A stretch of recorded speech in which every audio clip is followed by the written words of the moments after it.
पहली बात कि जो पद उन्होंने सृजित किया 1,70,000 अभी बेरोजगार लोगों को मिला करके अब पद की रिक्ति इस राज्य में पहले से 4.25 लाख जो नियुक्त हैं उनको छोड़ के 3-3.5 लाख पद रिक्त हैं विषय शिक्षकों के, प्रधानाध्यापक सहित।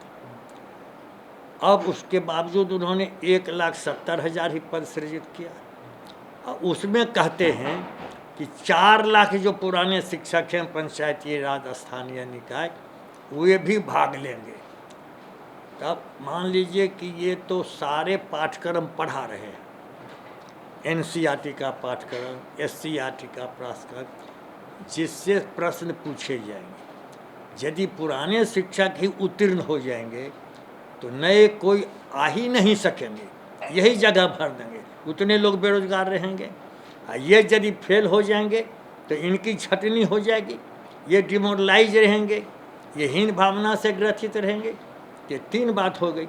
चौथी बात, 20 साल उनका अनुभव हो गया जो शिक्षा मित्र बहाल हुए थे माननीय लालू जी के ज़माने में, जिनको इन्होंने 2006 में पंचायत शिक्षक बनाया, और जिनकी फ्रेश नियुक्ति हुई 6 में, उनका सेवा अनुभव हो गया 17 बरस। ये इतनी लंबी अवधि की वरीयता का हनन किया गया है इस नियमावली में।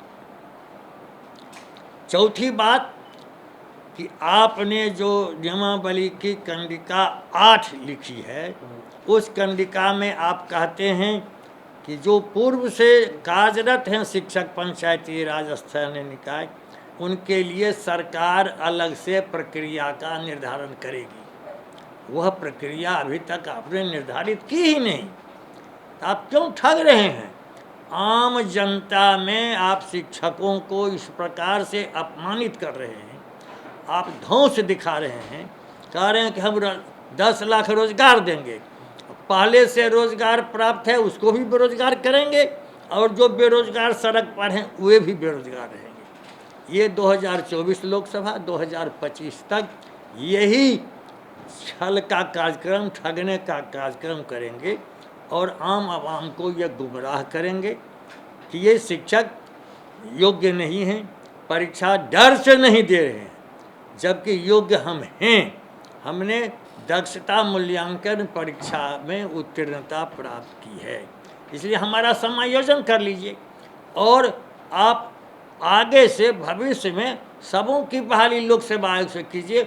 हम इसका कोई विरोध नहीं कर रहे हैं, क्योंकि माननीय लालू यादव ने 1994 में ही बिहार लोक सेवा आयोग से बहाली की थी और अच्छे शिक्षक आज भी पढ़ा रहे हैं।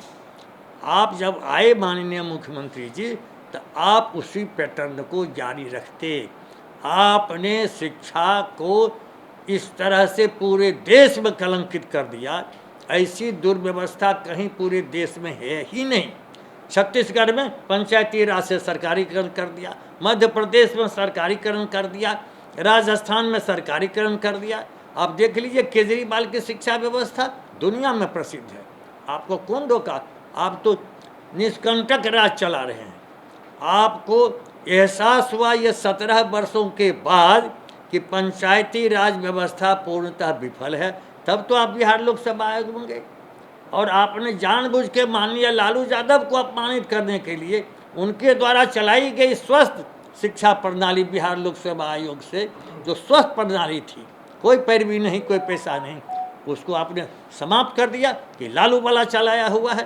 तो आपका 17 साल वाला फेल कर गया। अब तो आप माननीय लालू जी के साथ हैं, तभी तो आपको सद्बुद्धि आनी चाहिए। इसलिए बिना शर्त आप समायोजन कर लीजिए और हम स्वागत करेंगे। आगे से आप बहाल कीजिए शिक्षकों को लोक सेवा आयोग में, कोई विरोध नहीं, हमारा समर्थन रहेगा। समायोजन क्या? समायोजन का मतलब क्या है? जो नियोजित शिक्षक जो काम आपने समायोजन किया है। जो शिक्षा मित्र लालू जी ने बहाल किया था मात्र 1500 में, उसको आपने 4000 से शुरू कर दिया, बिना परीक्षा लिए पंचायत शिक्षक बना दिया।